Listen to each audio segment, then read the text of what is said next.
Welcome back. CNBC आवाज पर आप देख रहे हैं प्रॉपर्टी गुरु स्पेशल। बात हो रही है कि 2022 कैसा रहा और 2023 के लिए हम क्या उम्मीदें कर सकते हैं।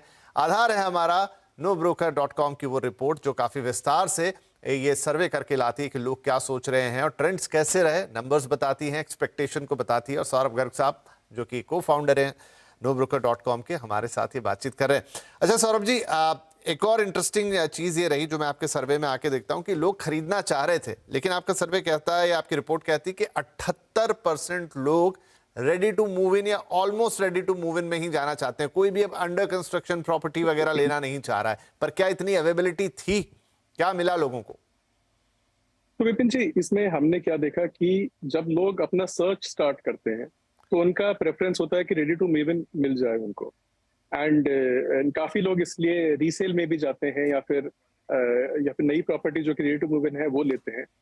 लेकिन जैसे जैसे उनका सर्च आगे बढ़ता है तो वो रियलाइज करते हैं कि अगर उनको अच्छी प्रॉपर्टी चाहिए, नई प्रॉपर्टी चाहिए एंड उनके रिक्वायरमेंट की प्रॉपर्टी जिसमें एमिनिटीज उस तरीके से हो, तो शायद रेडी टू मूव इन नहीं होता है। तो फिर वो धीरे धीरे अपना थोड़ा सा बिहेवियर चेंज करते हैं एंड 6 महीना, 1 साल, 1.5 साल पोजीशन पे भी जाते हैं। तो आई थिंक इनिशियल प्रेफरेंस होता है रेडी टू मूव इन मिले, बट काफी लोग उनमें से मूव कर जाते हैं अंडर कंस्ट्रक्शन पे भी। अभी लोगों का क्या है, अगर आप देखेंगे सर्वे में तो हमने देखा कि रेरा पे भी काफी कॉन्फिडेंस आ गया है लोगों को। तो लोगों को लग रहा है कि अब अंडर कंस्ट्रक्शन भी ले सकते हैं। Although preference always is to start ready to move in, but ultimately many people go for under construction.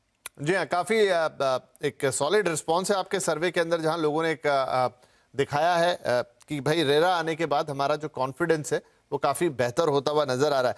भाई सौरभ, यहाँ पर क्योंकि आपका तो ऐसा वेबसाइट है जहां पर आप रेडी टू मूव इन वाली चीजों को भी ट्रैक करते हैं और साथ में सेकंड सेल्स के नंबर, खासतौर पे आपका फोकस तो वहां रहता है, तो क्या कोई नंबर आपके पास कंपैरेटिव होता है कि जो 2022 में, क्योंकि सारे रजिस्ट्रेशन के नंबर है जो हमारे पास आते हैं, वो ये नहीं बताते कि वो प्रॉपर्टी फ्रेश थी या सेकंड सेल्स की थी, क्या रेशियो रहा होगा जो इतने बढ़िया नंबर क्रिएट हुए हैं?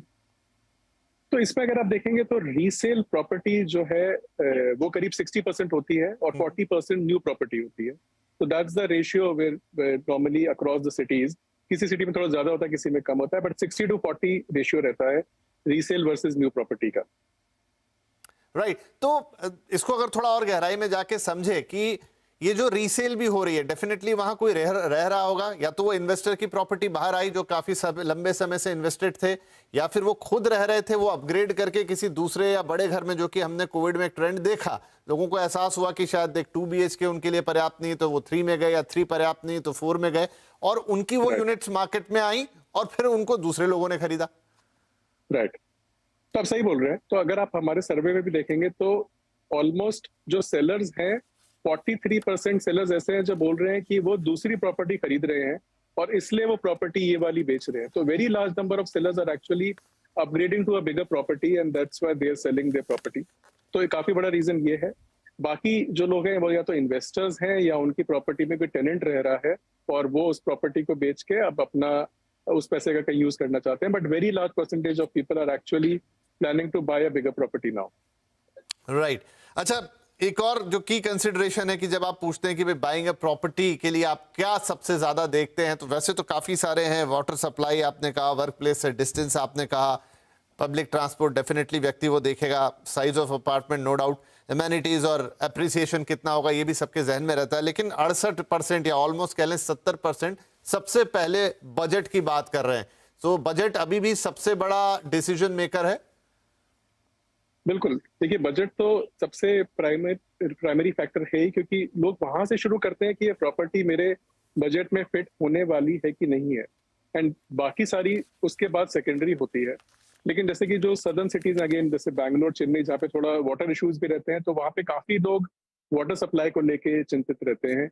एंड जहाँ पे भी पब्लिक ट्रांसपोर्ट बहुत अच्छा है तो लोग चाहते हैं कि वो मेट्रो के पास या फिर रेलवे लाइन के पास रहें, जिससे कि अच्छा ट्रैवल कर सके, फास्ट ट्रैवल हो सके। तो ये सारे फैक्टर्स लोग लेते हैं, but I think the first primary factor is that budget should fit their pocket. अच्छा, एक बड़ा इंपॉर्टेंट और इंटरेस्टिंग है, हालांकि हम सब जानते हैं कि यही हुआ है। 62% आपके यहाँ कह रहे हैं फर्स्ट परचेज है, 82% लोग कह रहे हैं सेल्फ यूज के लिए। मतलब हम कहें कि ये जो पूरा मार्केट चला है ये रियल डिमांड ने चला है, ये एक्चुअल। आपने हालांकि ये भी कहा कि 18% इन्वेस्टर भी आए, जो कि पिछले कई सालों के मुकाबले काफी बेहतर नंबर है, लेकिन जो मार्केट मूवर्स है इस समय वो एंड यूजर्स ही। बिल्कुल, आप एकदम ही सही कह रहे हैं कि मेजॉरिटी 82% लोग जो हैं एंड यूजर्स हैं। और जैसे मैंने बताया, उसका रीजन यही है कि लोग बोल रहे हैं कि रेंट के बजाय उन्हें लगता है कि अभी परचेज करना बेटर है।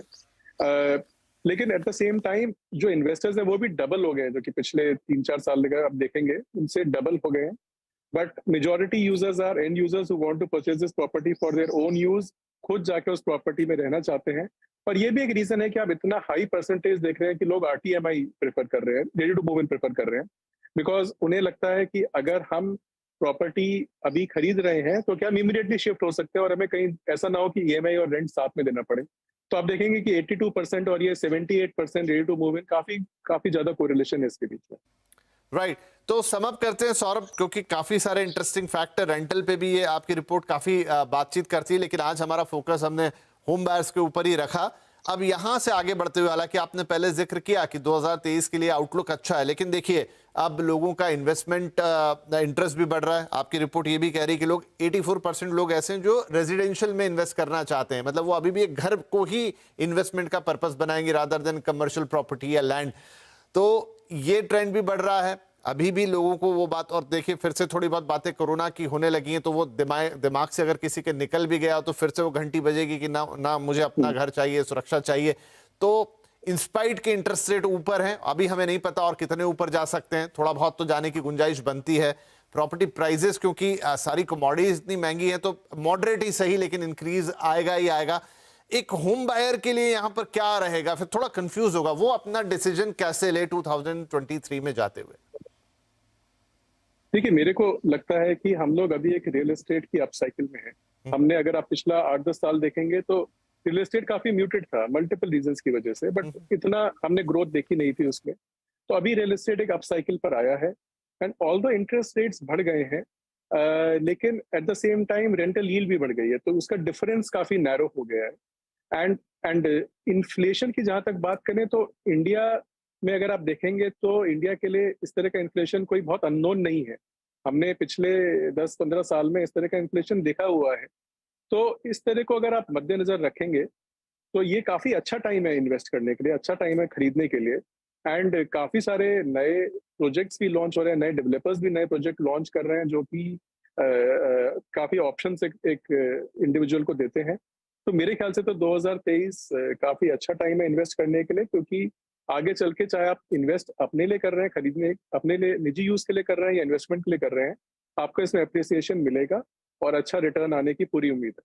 चलिए, तो इसी उम्मीद पर हम आपको शुक्रिया कहेंगे कि आपने वक्त निकाला, और काफी इंटरेस्टिंग फैक्ट्स हैं इसके अंदर, नो डाउट ये रियल फैक्ट्स हैं, नंबर्स हैं, और प्लस क्या लोगों की उम्मीदें हैं। हालांकि बहुत सारा सिनेरियो है, बहुत सारा चेंजिंग सिनेरियो, उसमें इंटरेस्ट रेट हो गए, प्राइजेस हो गए, थोड़ा इकोनॉमिक आउटलुक हो गया, वो सारी चीज़ों के मद्देनजर। लेकिन सौरभ को लगता है कि ये मोमेंटम जो है वो जारी रहने वाला है 2023 में भी, और जो भी कारण अभी हमने देखे पिछले 1.5-2 साल के अंदर, क्यों लोग शिफ्ट हुए वापस से घर खरीदने की सोच पर, और वापस से क्यों हमने इतने नंबर्स क्रिएट होते हुए देखे, तो शायद वो भी 2023 में नजर आए। खैर 2023 में जब जाएंगे तो एक्चुअल नंबर्स भी आएंगे, तब उन पे दोबारा बातचीत करेंगे। लेकिन फिलहाल के लिए आपका बहुत शुक्रिया, आपने वक्त निकाला, और हैप्पी न्यू ईयर आपको भी और हमारे सभी दर्शकों को भी। नमस्कार। नमस्कार।